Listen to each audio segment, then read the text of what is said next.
Aujourd'hui, on va parler des tatouages. Est-ce que c'est un péché, oui ou non? Je suis sûr que beaucoup de chrétiens se posent cette question parce qu'ils ont envie de se faire tatouer, mais ils ont peur de déplaire à Dieu parce qu'ils ne savent pas si c'est un péché ou non. Ou peut-être ils se posent la question parce qu'ils connaissent quelqu'un qui veut se faire tatouer et ils aimeraient donc lui conseiller peut-être. Je vais donc vous présenter un point de vue présenté sur la Bible et non sur ce que je pense moi, parce qu'il me serait très facile de vous faire cette vidéo et de vous dire « Écoutez, le tatouage c'est un péché. Le tatouage n'est pas quelque chose de Dieu. » Mais vous ne seriez toujours pas satisfait de cette réponse, alors j'espère donc vous aider. Et à la fin de cette vidéo, je vous donnerai mon avis pour compléter ce message, d'accord? Mais avant de commencer, j'ai quelque chose d'important à vous dire. Malheureusement, des contenus de valeur comme celui-ci ne sont pas mis en avant par l'algorithme. Donc nous avons énormément besoin de votre aide et c'est tout bête et tout simple. Cliquez maintenant sur le bouton like et laissez un tout petit commentaire dès maintenant. Que ce soit un simple merci, c'est tout ce qu'il nous faut. N'oubliez pas de vous abonner à la chaîne si vous ne l'avez pas déjà fait et activez aussi la cloche de notification pour toujours être averti de nos nouvelles vidéos. Et encore une fois, un grand merci spécialement à nos abonnés qui ont décidé de nous soutenir par le bouton rejoindre. Que Dieu bénisse chacun et chacune d'entre vous. Je voudrais commencer ce message en lisant un verset de l'Ancien Testament que beaucoup de gens utilisent pour dire que le tatouage est un péché. Lisons ensemble ce qui est écrit.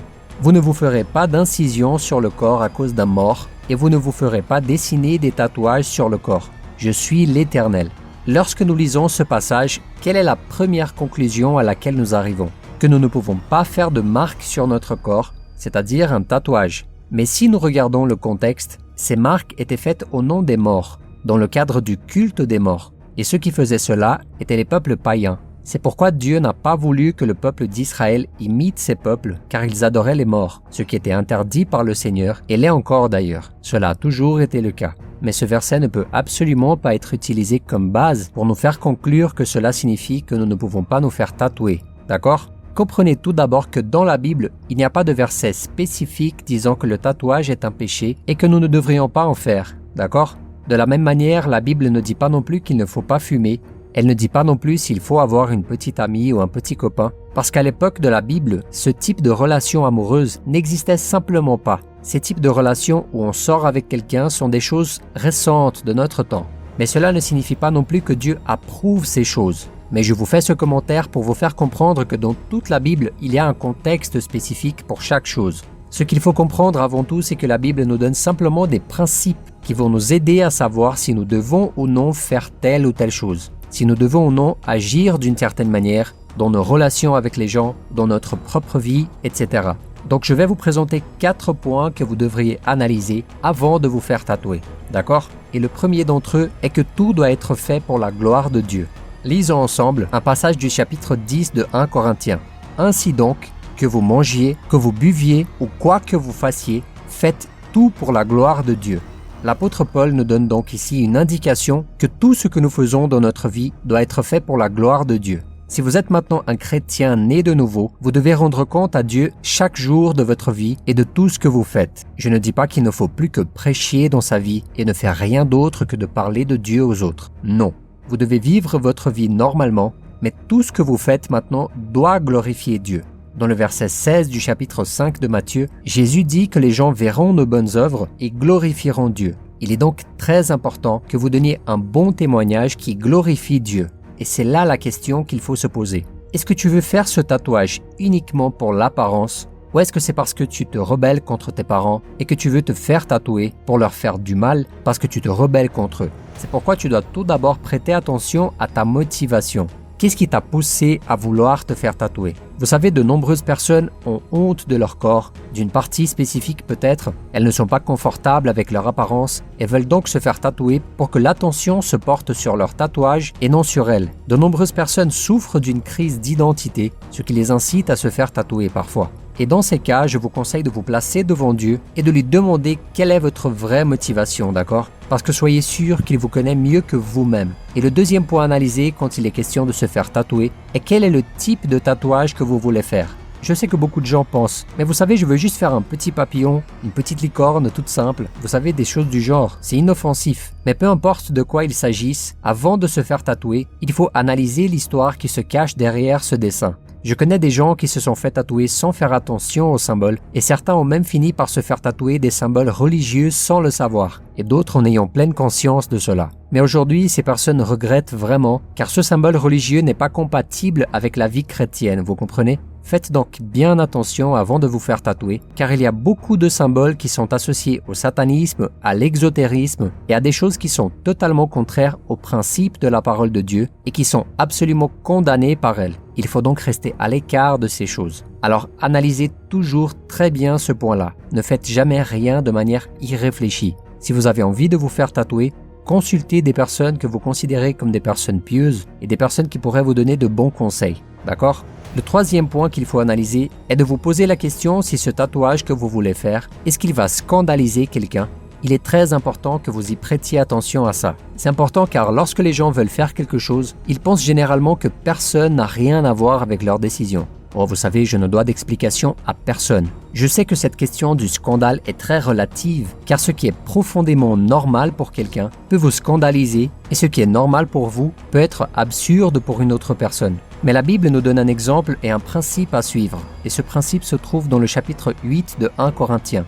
Veillez toutefois à ce que votre liberté ne devienne pas un obstacle pour les faibles. C'est pourquoi si un aliment représente un piège pour mon frère, je ne mangerai jamais de viande afin de ne pas faire trébucher mon frère. Dans ce passage, l'apôtre Paul nous montre que lorsque nous nous convertissons et que nous remettons notre vie à Jésus, nous faisons partie du corps du Christ. Le royaume de Dieu est une famille. Nous faisons partie d'un groupe qui sert également à Dieu ou qui cherche à le servir. Nous ne devons donc pas nous préoccuper seulement de nous-mêmes de manière égoïste, vous savez, mais nous devons aussi nous préoccuper des autres. Vous savez, la liberté que nous avons tous ne doit pas devenir une pierre d'achoppement pour notre frère. Ainsi, une chose que vous voulez faire n'est peut-être pas un péché, mais elle n'est pas convenable. N'est-ce pas ce que l'apôtre Paul nous a appris?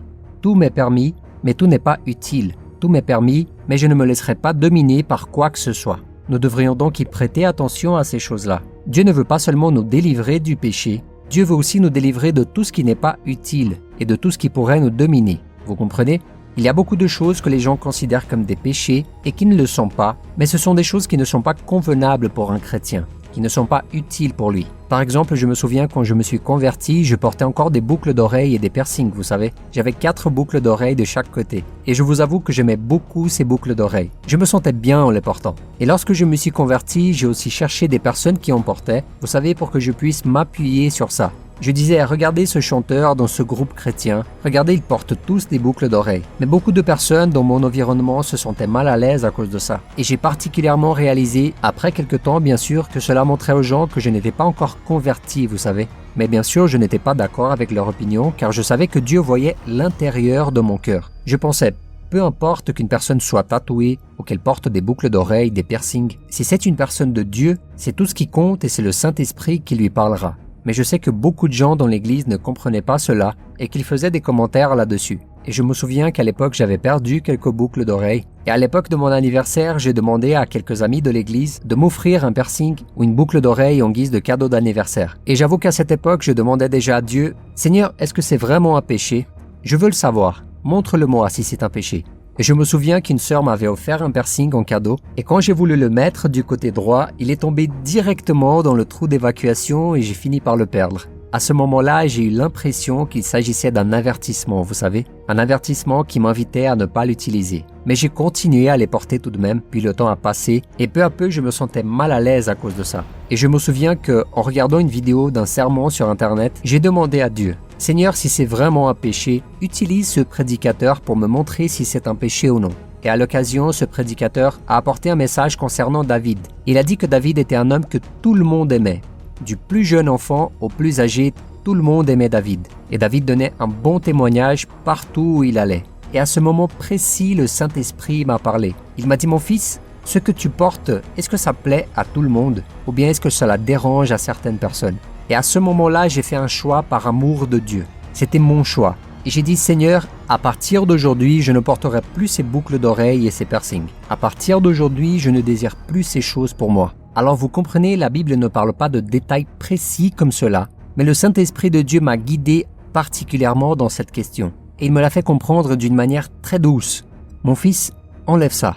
Ça sera mieux pour toi. » À partir de ce moment, je me suis senti en paix. C'était quelque chose qui me gênait et j'ai été libéré de ce poids et de ce doute. Il est donc très important que nous réfléchissions également au point suivant. Est-ce que je fais trébucher mon frère? Est-ce que je donne un bon témoignage si je fais telle ou telle chose? Mes frères et sœurs, je sais parfaitement qu'un tatouage ne définit en aucun cas qui est la personne. Ce qui définit une personne, c'est son caractère. Et il y a certainement beaucoup de personnes de Dieu, des personnes de bonne moralité, qui sont couvertes de tatouages et qui portent un tas de boucles d'oreilles, etc. Et comme je vous l'ai dit au début de cette vidéo, je ne suis pas là pour juger qui que ce soit, ni pour vous dire si c'est un péché ou non. Je veux juste vous faire réfléchir, d'accord? Beaucoup de gens voient le tatouage comme quelque chose de négatif. Il faut donc en tenir compte de ça car le tatouage est quelque chose de définitif. On ne parle pas d'une coupe de cheveux par exemple. Si vous vous coupez les cheveux d'une manière spécifique, vous pouvez changer cette coupe le mois prochain, dans 2 ou 3 mois si vous voulez. Mais le tatouage c'est pour toujours, à moins que vous ne vouliez l'enlever plus tard. Mais si vous savez que vous voudrez l'enlever, il vaut mieux ne pas faire de tatouage du tout, n'est-ce pas? Alors ça c'est le 3e point que nous devons analyser. Ce tatouage apportera-t-il des problèmes dans ma vie ou est-ce qu'il apportera des bénéfices et des bénédictions? Et il est bon de rappeler que si vos parents ne sont pas d'accord avec ce tatouage, alors c'est un péché à coup sûr si vous le faites. Parce que la Bible dit que nous devons honorer nos parents et je me souviens que lorsque ces boucles d'oreilles et ces piercings ont été faits, c'était contre la volonté de mes parents, sauf qu'à cette époque-là, je n'étais pas encore converti. Je ne connaissais pas encore la parole de Dieu et je leur ai donc désobéi. Et combien de personnes ont désobéi à leurs parents en voulant tout faire à leur manière, alors qu'elles désobéissent à un commandement de Dieu? Et le 4e et dernier point que je souhaite vous parler est que vous devez ressentir la paix du Christ dans votre cœur. La Bible nous dit dans Colossiens que la paix instaurée par le Christ doit gouverner nos décisions. Elle doit fonctionner comme un juge sur nos décisions. Et le juge est celui qui a la capacité de diriger et de juger ce qui est bien et ce qui est mal. Et pour ça, il n'y a personne de mieux placé pour le faire que le Saint-Esprit de Dieu. Il doit être le juge de votre cœur et il vous apportera la paix du Christ. Lorsque vous faites ce qui est juste, la paix s'installe. Et lorsque vous faites ce qui est mal, vous n'aurez pas de paix. Vous aurez cette gêne dans votre cœur. Mais cette paix ou cet inconfort ne survient que lorsque vous êtes connecté à Dieu et que vous êtes en prière permanente. Le conseil que je vous donne est donc le suivant. Priez à ce sujet et voyez ce que le Saint-Esprit vous montre. Soyez attentifs à ce qu'il vous demande de faire dans votre cœur. Et comprenez que le doute entraîne généralement un manque de paix. Si nous avons de gros doutes sur quelque chose, nous sommes généralement agités et bien souvent, c'est parce qu'il s'agit d'un péché et d'une erreur. Et si vous faites quelque chose dont vous doutez beaucoup, que votre cœur est lourd et que vous avez l'impression de faire quelque chose de mal, alors vous péchez. C'est ce que dit la parole. Lisons ensemble. Cette foi que tu as, garde-la pour toi devant Dieu. Heureux celui qui ne se condamne pas lui-même par ce qu'il approuve. Mais celui qui a des doutes au sujet de ce qu'il mange est condamné, parce qu'il n'agit pas par une conviction de foi. Tout ce qui ne provient pas d'une conviction de foi est péché. Alors regardez comme c'est sérieux. Si vous faites quelque chose que vous n'approuvez pas dans votre cœur, alors vous péchez, car tout ce qui ne vient pas de la foi est un péché. Il faut donc beaucoup réfléchir, vous savez. Comme je vous l'ai dit pour mes boucles d'oreilles, pour moi c'était plus important que tout, c'était devenu une idole pour moi. Je trouvais ça extrêmement beau. J'avais l'habitude de regarder ces jeunes qui en portaient et j'aimais énormément ce style, je trouvais ça vraiment très beau. Et d'ailleurs je voulais toujours me faire des nouveaux piercings et de nouvelles boucles d'oreilles. Ne pensez pas parce que je me suis converti et que Jésus est entré dans ma vie que j'ai voulu arrêter. En fait, je voulais continuer à en faire. Certaines personnes qui ont beaucoup de tatouages et qui se convertissent et reçoivent Jésus dans leur vie, peut-être qu'elles se regardent encore devant le miroir et qu'elles se posent la question « Où devrais-je faire mon prochain tatouage ?» Et je vous dis ça parce qu'une fois j'ai entendu un frère de l'église qui se posait précisément cette question devant le miroir. Et quand il s'est posé cette question, au même moment il a entendu une voix forte. C'était la voix du Saint-Esprit. Et selon lui, cette voix disait « Assez, plus de tatouages ». Et jusqu'à ce moment-là, ces tatouages faisaient partie de son identité. Il n'avait pas compris qui il était, pas même la valeur qu'il avait, vous savez. Il avait toujours eu l'impression qu'il manquait quelque chose. Mais Jésus est celui qui répond à nos besoins. Il est celui qui guérit notre âme. Et c'est ça que je vous souhaite. Vous êtes absolument libre pour faire ce que vous voulez, mais analysez aussi le témoignage de personnes plus pieuses que vous, plus sages que vous, plus anciennes. Écoutez attentivement ce que ces personnes disent à ce sujet et tirez-en vos propres conclusions. D'accord ? Voilà les 4 points que je voulais vous présenter au sujet des tatouages et maintenant je vais vous donner mon avis. Comme nous l'avons lu ensemble dans le chapitre 10 de 1 Corinthiens, la Bible dit que tout m'est permis, mais tout n'est pas utile. Tout m'est permis, mais tout ne m'édifie pas. Nous sommes libres parce que Dieu nous a donné cette liberté. Mais je tiens à vous le dire, plus nous sommes libres, plus nous sommes responsables. Et j'ai particulièrement fait un choix. Je ne me ferai pas tatouer. Alors que je ne m'étais pas encore converti et que Jésus n'était pas encore dans ma vie, j'avais un grand désir de me faire tatouer, mais je ne l'ai pas fait et Dieu merci, parce que j'avais peur de ce que mes parents en penseraient. Et à l'époque, je n'avais pas encore le sens de l'obéissance et du devoir d'honorer mes parents. Mais j'ai décidé de ne pas le faire pour ne pas leur déplaire. Et aujourd'hui, je remercie Dieu de ne pas l'avoir fait, car je l'aurais certainement regretté. Et le tatouage est quelque chose que vous faites aujourd'hui, mais que vous ne savez pas comment sera votre esprit dans 1 an, dans 5 ans ou dans 10 ans. Vous savez qu'est-ce que pensera votre future femme ou votre futur petit ami, votre futur époux. Il s'agit donc d'une question à laquelle vous devez réfléchir et que vous devez soumettre à Dieu. Et je sais que vous pensez peut-être, mais je voulais juste faire une croix, je voulais juste écrire le nom de Jésus. Je voulais juste faire quelque chose qui ne pose aucun problème, aucun mal. J'ai même fait des recherches à ce sujet, vous savez. Mais quand même, je veux que vous analysiez votre vraie motivation. Mon frère et ma sœur, laisse Dieu agir dans ton cœur et il te montrera lui-même si tu dois ou non le faire. Et je me souviens maintenant que beaucoup de gens ne se font pas tatouer et condamnent ceux qui le font parce qu'ils disent que ceux qui le font ruinent un corps qui va ressusciter. Parce qu'après tout, selon eux, notre corps va durer pour l'éternité. Mais je veux vous dire quelque chose. À notre mort, nous recevrons un nouveau corps qui entrera dans les régions célestes et les régions spirituelles. La Bible dit donc que nous qui croyons en Jésus aurons notre corps glorifié. Le corps ne sera pas restauré. C'est très différent. Supposons que sur Terre, vous soyez une personne obèse ou mince, peu importe. Lorsque vous mourrez, vous recevrez un corps tout nouveau. Et je veux vous lire un verset qui le prouve. Regardez ce que Paul a dit dans le chapitre 15 de 1 Corinthiens. Il y a aussi des corps célestes et des corps terrestres, mais l'éclat des corps célestes est différent de celui des corps terrestres. Le premier homme tiré de la terre est fait de poussière. Le second homme, le Seigneur, est du ciel. Tel est l'homme terrestre, tels sont aussi les hommes terrestres. Et tel est l'homme céleste, tels seront aussi les hommes célestes. Et tout ceci me montre donc que lorsque nous ressusciterons avec le Christ, nous recevrons un corps totalement nouveau. Le nombre de tatouages n'a donc pas d'importance, car dans ce nouveau corps, il n'y aura pas de tatouage. Vous pouvez être rassurés. Il n'y aura pas donc de personnes tatouées au ciel, car nous aurons des nouveaux corps glorifiés, des corps qui n'ont rien à voir avec nos corps d'ici sur Terre. Après tout, imaginez que nous allions au paradis avec le même corps que nous avons ici sur Terre. Imaginez les personnes qui sont mortes dans des accidents, les personnes qui ont été torturées, les personnes dont le corps a été détruit ici sur Terre. À quoi ressemblerait leur corps au paradis? Dieu ne restaure donc pas le corps de la Terre, il nous donne un nouveau corps. D'accord?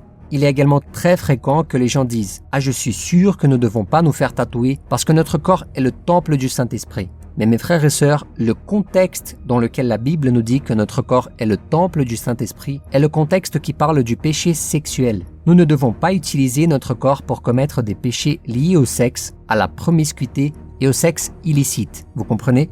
Nous devons protéger notre corps et prendre soin de lui autant que possible. Mais nous devons comprendre que cela n'a rien à voir avec le fait de faire une marque sur notre corps. Ça n'a rien à voir. Lorsque l'apôtre Paul nous dit que notre corps est le temple du Saint-Esprit, il veut dire que nous ne devons pas nous unir à une prostituée par exemple et qu'il ne faut pas utiliser notre corps comme un instrument de péché. Et pour terminer, je veux vous apporter une phrase que j'ai entendue une fois et qui est très intéressante au sujet des tatouages. Si vous souhaitez vous faire tatouer une phrase que vous aimez, pratiquez ce que dit cette phrase. Si vous souhaitez tatouer une personne que vous aimez, dites à cette personne que vous l'aimez. Au lieu de se faire tatouer, transformez ce que vous croyez en action. Et j'ai trouvé ça très intéressant car les gens se font généralement tatouer pour exprimer un sentiment ou parce qu'ils croient en quelque chose. Et il est très courant de se faire tatouer des phrases ou même des versets, n'est-ce pas?